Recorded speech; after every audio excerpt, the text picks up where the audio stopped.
میرے پاکستانیوں، بہت دردناک تکلیف دہ ثانیہ ہوا ہے ابھی پشاور میں، اور دہشت گردی کے اوپر پھر سے بات چیت شروع ہو گئی۔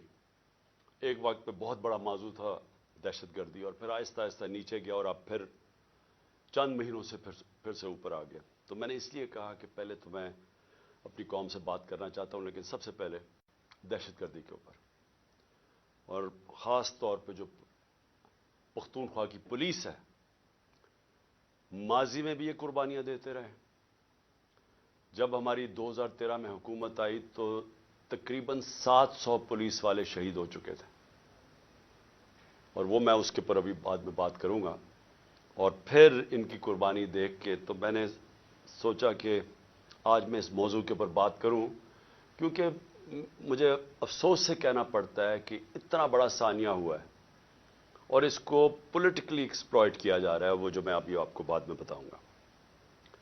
دیکھیے جی، ہوا کیا ہے، پاکستان کیوں اس جنگ میں پڑا ہے، یہ آپ سب کو سمجھنا ہے کہ اس کے پیچھے کیا ہوا کہ ہم پچھلے 20 سال سے ایک عذاب میں پڑے ہوئے ہیں، اور بیچ میں پیریڈ آیا کہ جس میں دہشت گردی بالکل نیچے آ گئی۔ لیکن یہ ہوا کیا تھا، میں ذرا اپنی قوم کی مائنڈ جن کو سمجھ ہے ان کو پتہ تو چلے کہ ہم یہاں پہنچے کیسے ہیں۔ دیکھیں، ہم نے افغان جہاد لڑی، ساری جو افغان جہاد تھی وہ پاکستان کے قبائلی علاقے سے لڑی گئی تھی، جو پرانا قبائلی علاقہ تھا۔ میں نے 1993 آج سے 30 سال پہلے ایک کتاب لکھی تھی پاکستان کے قبائلی علاقے کے اوپر، اور وہ میں سارے قبائلی علاقہ وزیرستان سے لے کے ساری ایجنسی سے ہو کے میں بجوڑ تک میں ٹریول کیا، میں نے اس کی تاریخ پڑھی، اور لہٰذا میں نے پھر وہ کتاب لکھی۔ لیکن جب میں وہاں قبائلی علاقے میں پھر رہا تھا تو تقریباً جتنے بھی میں حجرے جاتا تھا، زیادہ تر ان حجروں میں تصویر لگی ہوتی تھی ایک نوجوان کی، اور ہار اس کے گلے میں ڈالا ہوتا تھا۔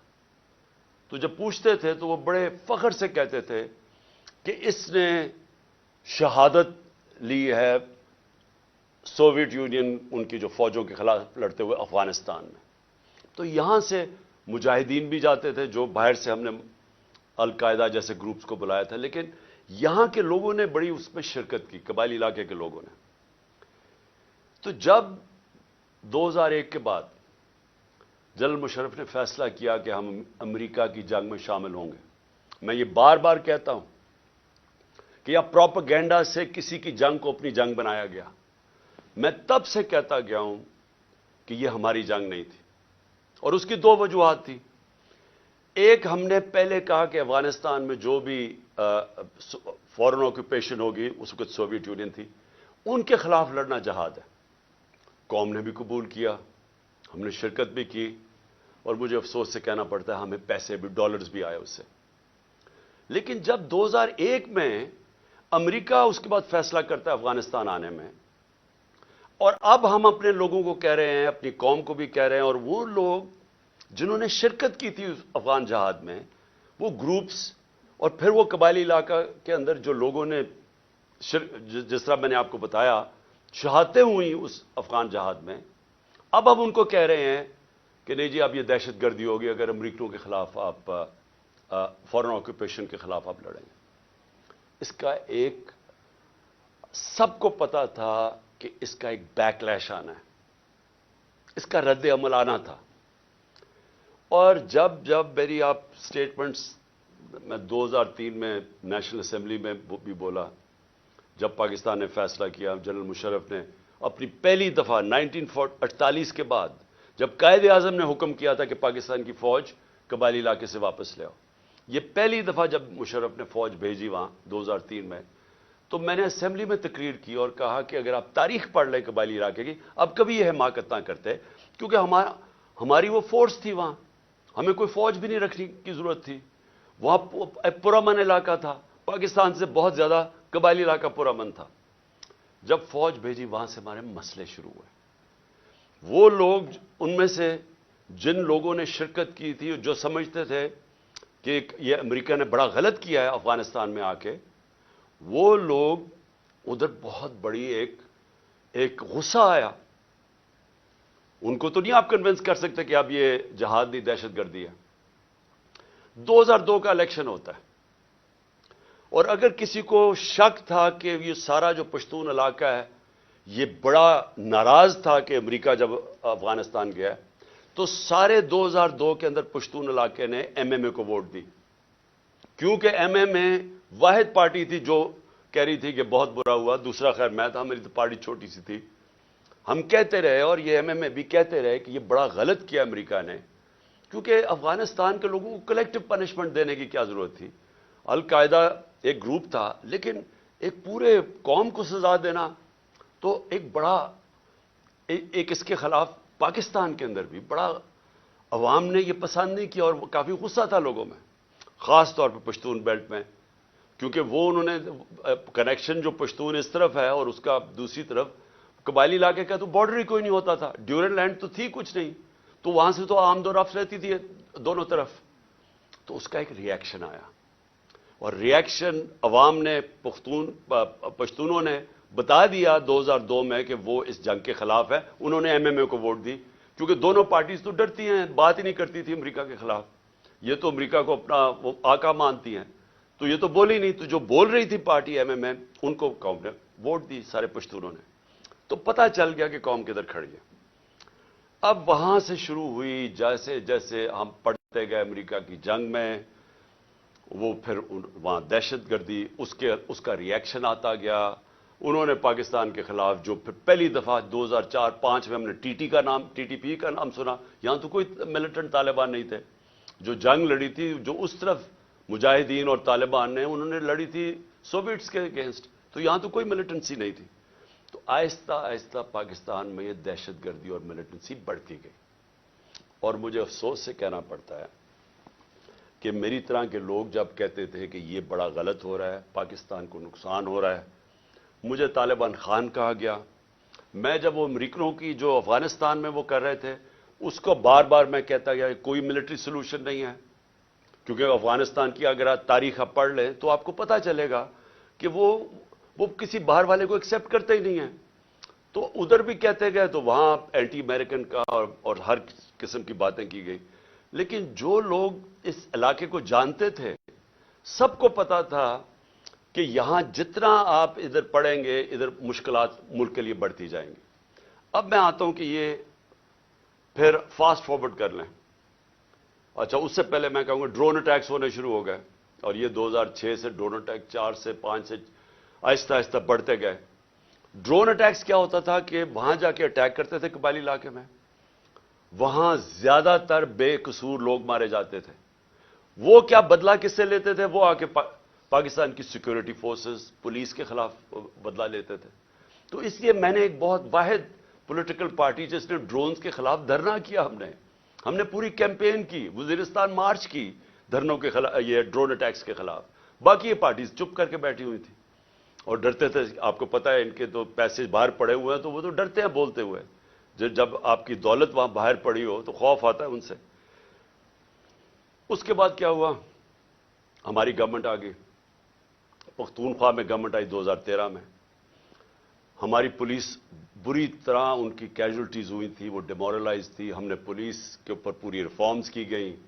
آئی جی درانی صاحب کو ہم نے یہاں سے لے کے گئے مرحوم، وہ آئے وہاں. ہم نے پولیس کو ریفارم کیا، پولیس کمانڈوز کی ٹریننگ کروائی، پہلی دفعہ پولیس کمانڈوز کو ڈیولپ کیا. اور ادھر سے پھر فائٹ بیک ہوئی، اور پختونخوا کی جو پولیس تھی وہ پھر کھڑی ہوئی اپنے پیر پہ. اور اتنی قربانیوں کے باوجود انہوں نے ان کے اینڈ میں دیکھیں کہ ساری قوم کھڑی ہوگی پختونخوا کی پولیس کے ساتھ، کیونکہ انہوں نے پھر قربانیاں دی اور روکا دہشت گردوں کو.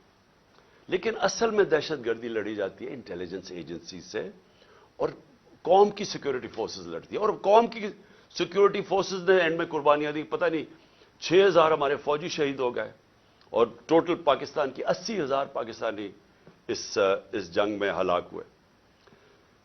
اب آ جائیں 2018 میں ہماری گورنمنٹ آ جاتی ہے. ہم فیسیلیٹیٹ کرتے ہیں افغان طالبان کے ساتھ بات چیت اور امریکن اور افغان طالبان کے بیچ میں بات چیت. ہم کوشش کرتے ہیں کیونکہ ہمارا انٹرسٹ تھا وہاں امن ہوگا تو پاکستان میں اس کا فائدہ ہوگا. کیونکہ اس وقت جو پچھلی افغان گورنمنٹ تھی وہ پرو پاکستان نہیں تھی, وہ پرو انڈیا تھی, اور وہ حکومت ہمیں کوئی ہیلپ نہیں ملتی تھی. جب یہاں پاکستان سے تین گروپس آپریٹ کر رہے تھے, افغانستان اٹیک کرتے تھے تو وہ نہیں روکتے تھے. تو ہم نے پوری کوشش کی پہلے بات چیت کروائیں تاکہ امن ہو افغانستان میں. پھر ہم نے کوشش کی افغان گورنمنٹ کو اور طالبان کو اکٹھا بٹھانے کی, وہ ہم فیل ہو گئے, انہوں نے نہیں مانا. لیکن ہم نے کوشش کی, ہم نے دونوں اس گورنمنٹ سے بھی بات کر رہے تھے. میں گیا بھی کابل جب پریزیڈنٹ غنی تھے, تو صرف کوشش کی کہ ہم کسی طرح یہاں امن پیدا کریں. تو جب پچھلی 2021 کی گرمیاں, اب میں صرف آپ کو اس لیے تفصیل بتا رہا ہوں تاکہ آپ کو پتا ہو آج جو ہو رہا ہے اس کے پیچھے بیک گراؤنڈ کیا تھی.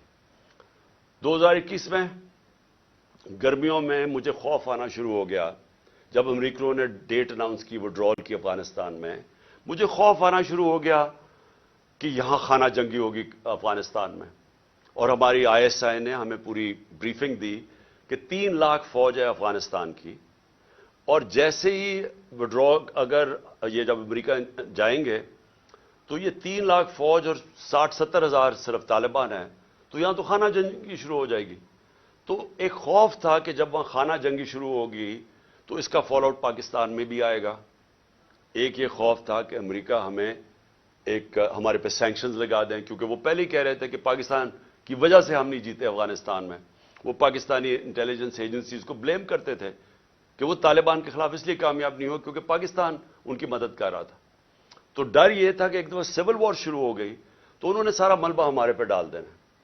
تو ہم تب سے میں پچھلی یعنی 21 کی گرمیوں سے میں, آپ میری سٹیٹمنٹس دیکھ لیں, میں کہتا گیا تھا کہ وہ جو 2021 اور 22 کی سردیاں ہیں وہ پاکستان کے لیے سب سے مشکل وقت ہے. اور اس کی ایک وجہ یہ تھی کہ مجھے خوف تھا افغانستان میں کیا ہوگا. میرا جنرل باجوہ سے کوئی اختلافات نہیں تھے, ہم ایک پیج پہ تھے. اس ملک نے بڑا فائدہ ہوا جبکہ پاکستان کی اسٹیبلشمنٹ اور الیکٹڈ گورنمنٹ ایک پیج پہ تھی. اچھے کام ہوا. کرونا کے اندر دنیا نے ہمارا تسلیم کیا جس طرح ہم نے ڈیل کیا, لیکن سب ایک قوم نے مل کے اس سے لڑا. اس کے بعد ٹڈی بھی تھی, اس کا ایک آیا, وہ بھی, اس پہ بھی بڑا ہمیں خوف تھا. تو ہر چیز میں اس وقت ہم اکٹھے چل رہے تھے. اختلاف پہلا یہ ہوا کہ ایکسٹینشن کے بعد جنرل باجوہ نے بار بار ہمیں کہا کہ NRO کو, ان کو NRO دے دو اور یہ اکاؤنٹیبلٹی سے پیچھے ہٹ جاؤ اور نیب کو چینج کر دو جو اب نیب ہے. یعنی نیب کو لاز کو امینڈ کرنا یہ تب سے شروع ہو گیا تھا کہ جیسے آپ امینڈ کریں گے تو یا پولیٹیکل سٹیبلٹی آ جائے گی. بیسکلی ان کو NRO دے دو, جو ہم نے ریفیوز کر دیا. میں نے میٹنگ بھی تھی, ایک ہوئی تھی جس میں میرے سینئر منسٹرز بیٹھے تھے, جنرل باجوہ نے یہ تجویز دی. ہم نے کام نہیں کرتے کیونکہ میں تو آیا پالیٹکس میں 26 سال پہلے تھا رول آف لا کے لیے اور انصاف, اور اگر انصاف نہیں ہوتا تو کرپشن ہوتی ہے. تو دوسرا اختلاف کدھر ہوا؟ دوسرا اختلاف ان سے ہوا جنرل فیض کے اوپر. اب میں آج ساری قوم کے سامنے رکھنا چاہتا ہوں جو حقائق کیا تھے. میرا جنرل فیض کو اس وقت میں سمجھتا تھا کہ کیونکہ 2021-22 کی سردیاں ہمارے لیے بڑی مشکل ہوں گی, میں چاہتا تھا کیونکہ افغانستان کا فال آؤٹ آنا تھا, میں یہ چاہ رہا تھا کہ ان کو یہ سردیوں تک جنرل فیض کو رکھا جائے. کیونکہ اگر سب سے مشکل ٹائم ہے تو جو سب سے ایکسپیرینسڈ آپ کا انٹیلیجنس کا چیف ہے اس کو ہونا چاہیے, آپ کا بیسٹ کھلاڑی ہونا چاہیے. مجھے تب سے خوف تھا دہشت گردی کا. میں نے بار بار جنرل باجوہ سے بھی بات کی, میں نے اپنی کیبنٹ کو بھی بتایا کہ سردیاں ہمارے لیے مشکل ہیں, کیونکہ ایک پوری تاریخ میں دیکھ رہا تھا, مجھے تو پوری بیک گراؤنڈ پتا ہے اس کی. اللہ نے کرم کرنا تھا ایک طرح ہمارے اوپر بھی اور افغانستان کے لوگوں کے اوپر کہ وہ جو امریکن جو ٹرین کیا ہوا تھا افغان فوج, اس نے ہتھیار ڈال دیے. پریزیڈنٹ غنی ملک سے چلا گیا افغانستان سے, ایک دم طالبان کی گورنمنٹ آ گئی, کوئی خانہ جنگی سے یہ سارا خطہ بچ گیا. اس نے, آپ کو اندازہ نہیں کہ پاکستان کے اوپر کتنا فائدہ ہوا اس کا. اگر خدا نہ خواستہ خانہ جنگی شروع ہو جاتی ہمیں سب سے بڑا نقصان ہونا تھا. اللہ نے کرم کیا, افغانستان کے لوگوں پہ ہمیں بھی بچا لیا. اب اس کے بعد کیا ہوا؟ پاکستان, کیونکہ ہم نے دوحہ کے ڈائلاگز جو امریکن اور طالبان کے تھے, ہم نے سب سے زیادہ اس میں پروموٹ کیا, اس کے اندر ہمارا سب سے بڑا کام تھا. تو ایک جو گورنمنٹ سب سے پہلے جس کے سب سے اچھے تعلقات تھے افغانستان میں, وہ پاکستان تھا. اور جو دنیا نے ایکنالج کیا کہ جو ایویکویشن ہوئی افغانستان میں, اس میں پاکستان نے سب سے بڑا رول پلے کیا, کیونکہ ہمارے تعلقات اچھے تھے.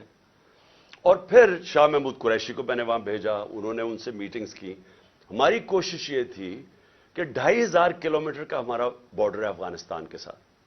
ہمارے تعلقات اچھے ہوں گے تو یہ جو 3 قسم کے دہشت گرد پاکستان میں آپریٹ کر رہے تھے, BLA, TTP اور پھر ISIL, تو ہماری کوشش یہ تھی کہ ہم ان کے ساتھ اگر وہاں سٹیبل گورنمنٹ آ جائے تو پاکستان بچ جاتا ہے دہشت گردی سے. OIC کی منسٹرز کی میٹنگ کروائی غالباً دسمبر میرے خیال میں 2021 میں. افغانستان کو ٹاپک رکھا, دنیا کو بتایا کہ افغانستان کی سٹیبلٹی ضروری ہے, جس پہ ایک ہم نے اپنی وجہ بتائی کہ پاکستان میں دہشت گردی کنٹرول کرنے کے لیے سٹیبل افغانستان ضروری ہے. کانفرنس کروائی. اس کے بعد کیا ہوا کہ اس کے بعد بدقسمتی سے رجیم چینج آ گئی اور ہماری گورنمنٹ کو ہٹایا گیا. جب ہماری گورنمنٹ کو ہٹایا گیا تو اس سے پہلے ہماری میٹنگ ہوئی. میں نے جنرل باجوہ اور ISI چیف تھے, اب مجھے یہ نہیں یاد کہ اس وقت جنرل فیض آ گئے تھے یا یہ جنرل ندیم تھے, لیکن جنرل باجوہ تھے, اور میں نے اور ہم نے بیٹھ کے گفتگو کی کہ اب جب اپنی افغانستان میں ایک پرو پاکستان گورنمنٹ ہے, یعنی اینٹی نہیں ہے, کیونکہ غنی ایڈمنسٹریشن تو پاکستان کے خلاف تھی, جب وہ آ گئی ہے تو ہمیں کوشش کرنا چاہیے. اب جب طالبان, انہوں نے بھی کہہ دیا کہ اب ہم ان کو واپس بھیجنے لگے ہیں. اب 30 سے 40 ہزار طالبان فائٹرز اور ان کی فیملی افغانستان میں تھی. تو ہماری میٹنگ ہوئی اور ہم نے سوچا کہ اب ان کو کیا کرنا ہے. انہوں نے, وہ کہہ رہے ہیں کہ پاکستان آئے اب یہ واپس, اور وہ بیچ میں بھی پڑھنے لگے تھے کہ ہم کسی طرح بات چیت میں بھی وہ فیسیلیٹیٹ کریں. اب ڈسکشن یہ ہوئی, کیونکہ یہ جو سیکیورٹی ایشوز ہیں وہ تو ہم بات کر, جب ہماری بات ہوئی تو 2 ہمارے, خاص طور پہ 2 کی میں بات کر رہا ہوں, 3 جو ایک اور ہمارے بیوروکریٹ تھے جن کو قبائلی علاقے کا اندازہ تھا, جو سرو کر چکے تھے, اور ہمارے نور الحق قادری صاحب جو خیبر ایجنسی سے تھے, اور مراد جس نے ساری جو سوات کے اندر پورا آپریشن ہوا تھا طالبان. تو انہوں نے بیٹھ کے بڑا خدشہ بتایا کہ دیکھیں جب وہ آئیں گے تو ان کی سیٹلمنٹ کیسے ہوگی, کیونکہ بڑا مشکل ہوگا, لوگوں کی دشمنیاں ہیں, قتل کیے ہوئے ہیں آپس میں, اور انہوں نے, طالبان نے, تو وہ بڑی تشویش تھی. تو یہ فیصلہ کیا گیا کہ ہمارے جو قبائلی علاقے کے MNAs اور وہ بیٹھ کے ہماری سیکیورٹی فورسز فیصلہ کریں گی کہ ان کو ریہیبلیٹیٹ کیسے کرنا ہے. یہ بھی سوچا کہ ان کے لیے پیسے خرچ کریں گے, کیونکہ 2 ہی ہے نا, یا ہم ان کو مار دیں ساروں کو کھڑا کر کے, اور یا پھر ان کو سیٹل کریں اور ان سے کوئی اگریمنٹ کریں. یہ اس کے علاوہ تو تیسرا کچھ نہیں تھا.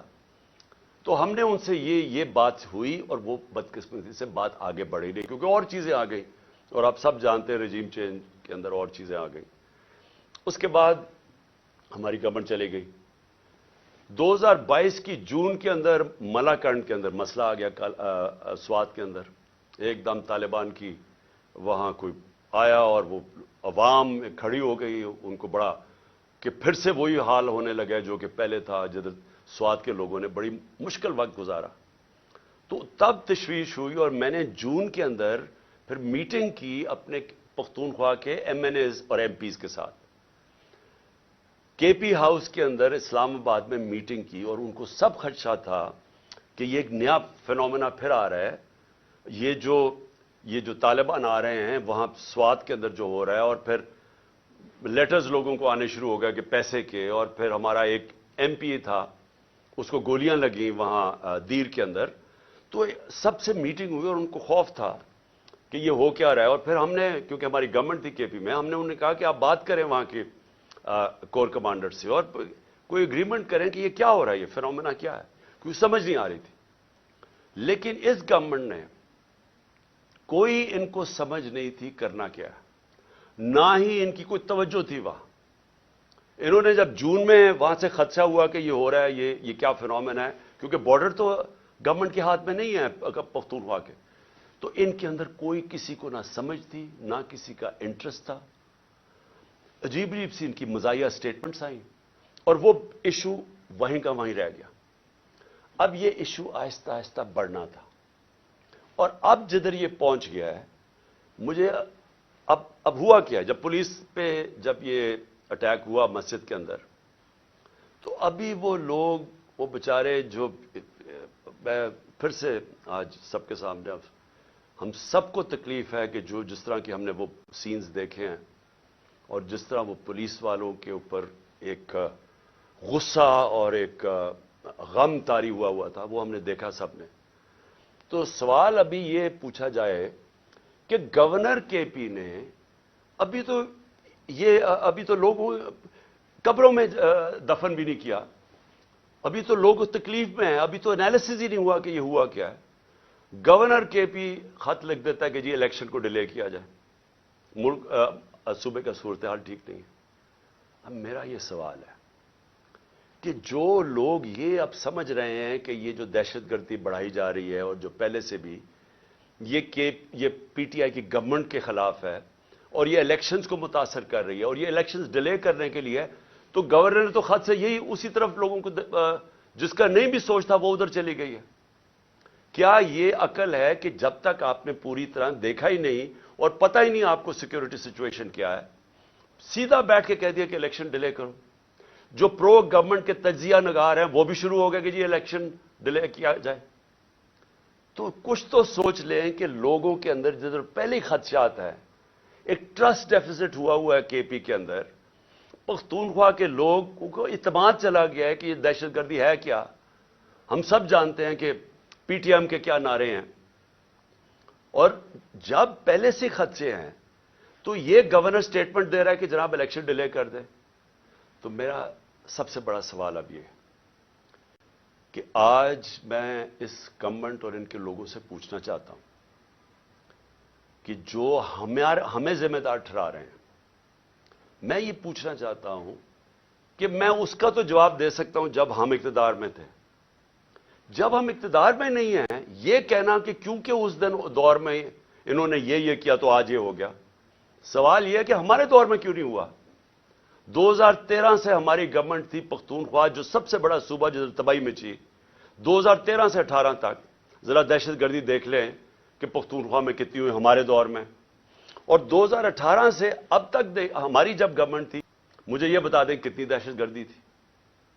تو آج ہمیں یہ کہا جا رہا ہے کہ جناب وہ کیونکہ انہوں نے پتہ نہیں کیا کہ آج دہشت گردی بڑھ گئی.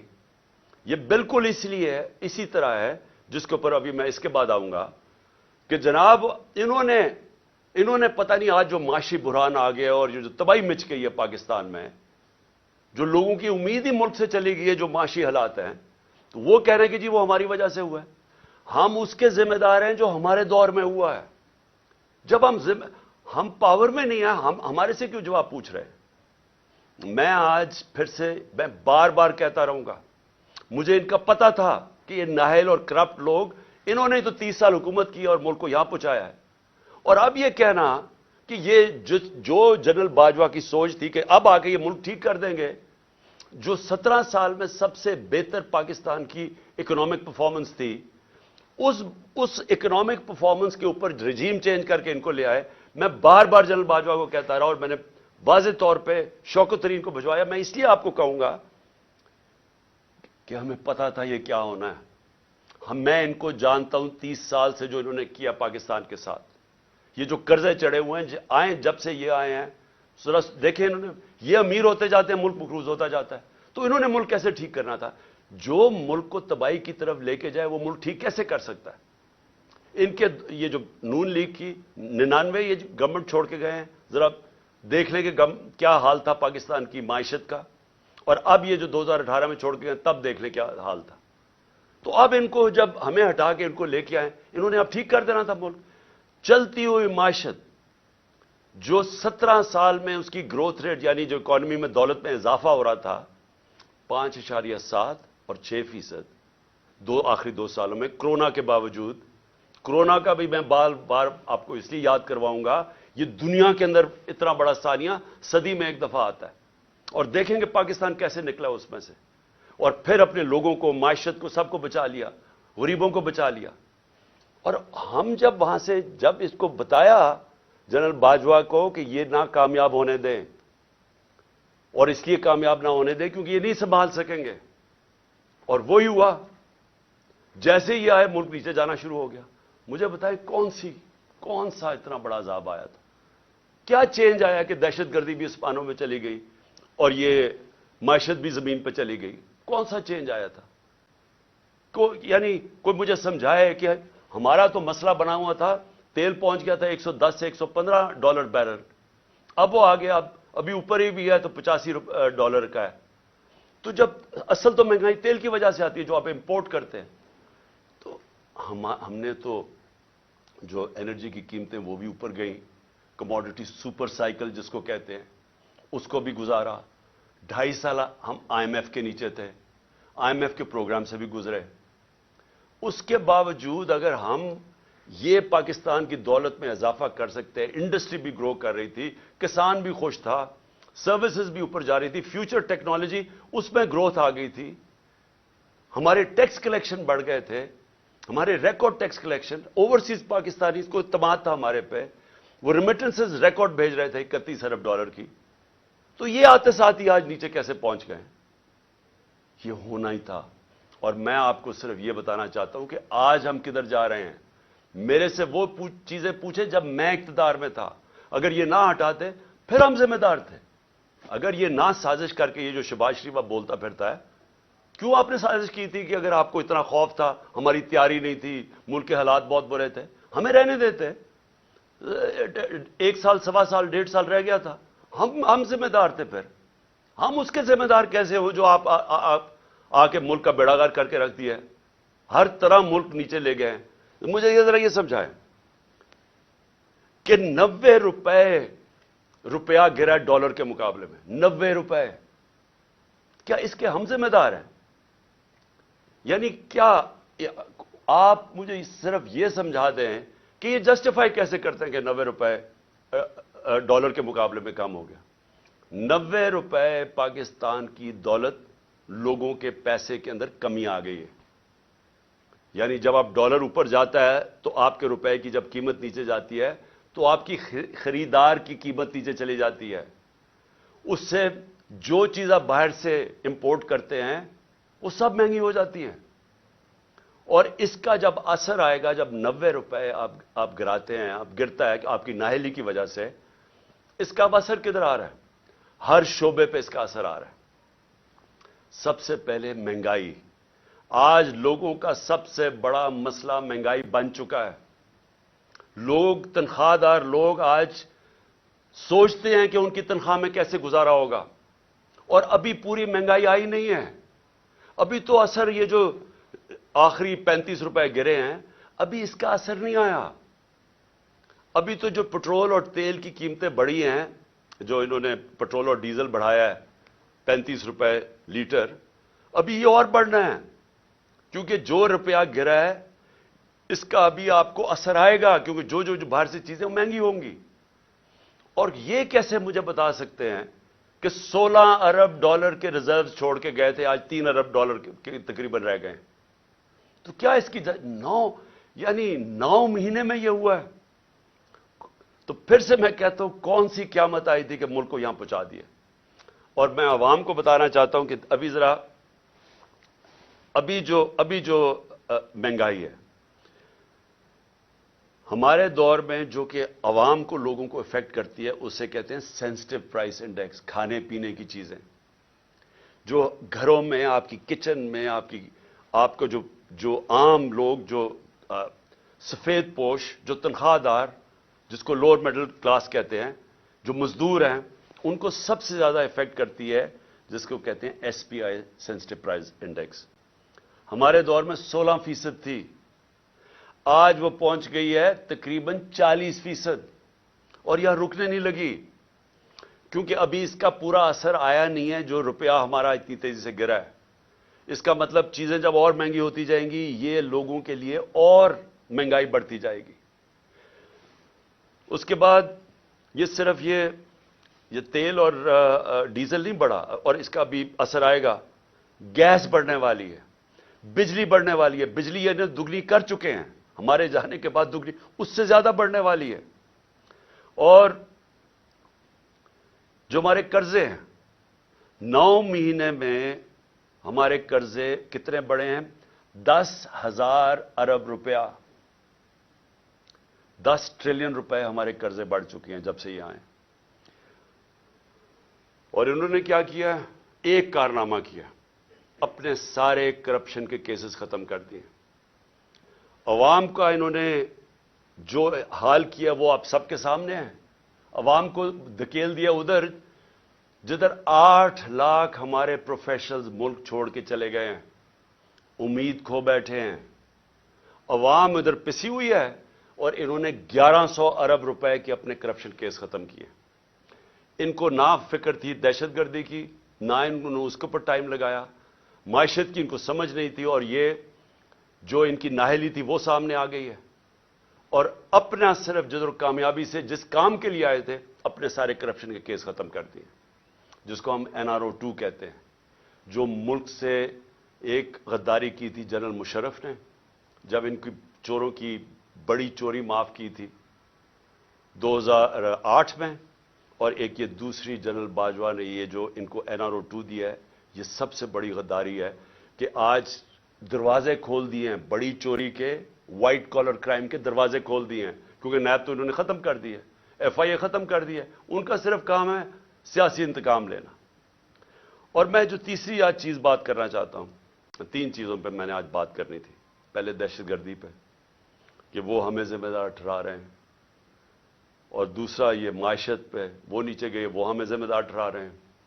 نہیں اتنی سازش کرنی تھی، اگر نئی کیپبلٹی تھی تو نہ کرتے. تو آج آ کے آپ اپنی چوری معاف کروا لیں، لیکن جو سارا ملک نے تباہی کیا وہ ہمارے پہ ڈال دیں. جو تیسری چیز ہے وہ اسی وجہ سے وہ ہے الیکشنز. اب میں یہ بتاؤں کہ ہماری پنجاب اور پختونخوا میں حکومتیں تھیں، 66% پاکستان ہمارے نیچے تھا. ہم نے پہلی دفعہ اس ملک کی تاریخ میں اپنی 2 گورنمنٹس کو ڈیزالو کیا، اپنی گورنمنٹس چھوڑی. ہم نے کیوں چھوڑی؟ اب ہمیں کوئی ضرورت نہیں تھی، کسی نے بندوق نہیں رکھی تھی ہماری گورنمنٹ کرانے کے لیے. ہم نے اس لیے چھوڑی کیونکہ ہم سب کو خوف آ رہا ہے پاکستان کا. یہ جو تباہی کی طرف یہ لے کے جا رہے ہیں، اور مجھے خوف ہے کہ آگے اور ہم نے کتنا نیچے جانا ہے. IMF مل بھی گئی تو وہ بھی کینسر کا علاج ڈسپلن سے ہوگا. خوف یہ تھا کہ اگر یہ زیادہ، اور ان کا کوئی الیکشن کروانے کا سوچ نہیں. یہ بھی واضح ہو جانا چاہیے کہ اتنی جلدی انہوں نے پشاور کے ثانیہ کو استعمال کیا ہے کہ کس طرح الیکشن ڈیلے ہو جائے. ان کا الیکشن اس سال کروانے کا بھی نہیں تھا پلان، یہ آگے لے کے جانا چاہتے ہیں. اور ان کی پوری کوشش یہ ہے کہ کسی نہ کسی طرح یہ تب الیکشن کروائیں جب یہ سمجھیں کہ تحریک انصاف ختم ہو چکی ہے. یہ ان کا پلان ہے. اور ہم نے اس لیے یہ الیکشن کا فیصلہ کیا، اور ہم نے یہ سوچا کہ کس طرح ہم الیکشن کروا سکتے ہیں. ہم نے کہا اپنی گورنمنٹ سے نکل جاتے ہیں، اور ہم نے آئین کو سامنے رکھتے ہوئے یہ فیصلہ کیا. آئین کے اندر بڑا واضح ہے، اس میں کوئی ابہام نہیں ہے، کوئی بھی اس کے خلاف نہیں جا سکتا. آرٹیکل 105 آئین کا واضح طور پہ کہتا ہے کہ جب اسمبلیز ڈیزالو ہوں گی تو 90 دن اور اس سے کم میں الیکشن ہوگا. کوئی ifs and buts نہیں ہے اس میں. یہ ہم نے قربانی اس لیے دی کہ ہم سے یہ سمجھتے تھے کہ یہاں ایک ہی طریقہ ہے کہ ایک دفعہ پنجاب اور پختونخوا میں الیکشن ہو گیا تو مجبوراً 66% پاکستان میں الیکشن ہوگا، مطلب سارے ملک میں ہو جائے گا. تو ہم نے تو اس لیے دی. اب یہ اس سے بھاگ رہے ہیں، سب مل کے اب کوشش کر رہے ہیں کہ کسی نہ کسی طرح اس سے باہر نکلیں.